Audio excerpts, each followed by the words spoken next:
Subscribe Glenn Santander Channel.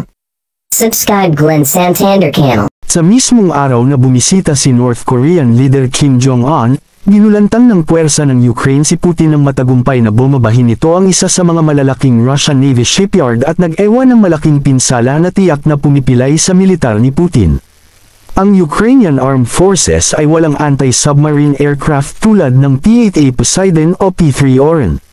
Gayunpaman, ang ika-13 ng Setyembre taong 2023 ay isang mahalagang araw sa kasaysayan. Ang Ukraine ang naging kauna-unahang bansa sa kasaysayan na natamaan ng isang submarino ng kaaway gamit ang mga cruise missiles. Ang pag-atake ay pinaniniwalaang sa pamamagitan ng British Storm Shadow missiles o French Scalp EG missiles. Ang mga carrier ng cruise missiles ay Su-24M frontline bombers. Sinabi ng Ministry ng Depensa ng Russia na ang Ukraine ay naglunsad ng 10 cruise missiles sa Sevastopol shipyard, ngunit 3 lamang ang tumama sa kanilang mga target, na nakapinsala sa maraming sasakyang militar ng Russia. Kinumpirma ng hukbo ng Ukraine ang pag-atake at sinabing hindi na maaayos ng Russia ang mga barko sa malapit na hinaharap.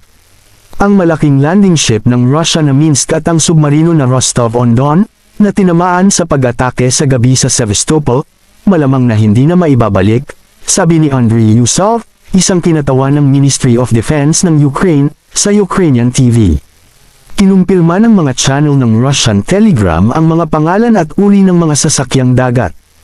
Idinagdag ni Natalia Humeniuk ng Army Operational Command South ng Ukraine na ang mga barko ng militar ay malamang na nasira ng hindi na naayos para sa mga Ruso, dahil ang tanging lugar upang magsagawa ng pagkukumpuni ay ang shipyard na nasira sa pag-atake.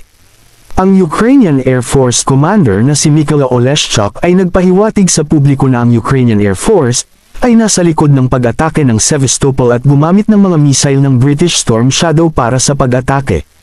Nangyari ang operasyon ilang araw pagkatapos makontrol ng Ukraine ang 4 na oil at gas drilling platform sa Black Sea, malapit sa baybayin ng Crimea at i-deactivate ang pagsubaybay ng radar ng Russia sa lahat ng paggalaw sa bahaging iyon ng dagat.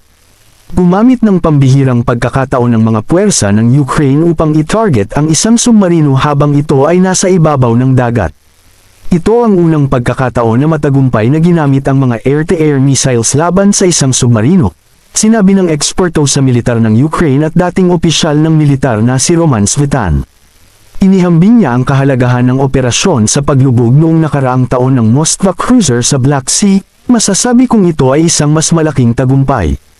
Ang mga sumasalakay na puwersa ng Russia ay madalas na naglunsad ng mga cruise missiles laban sa mga lungsod at bayan sa kanluran ng Ukraine mula sa mga submarino sa Black Sea.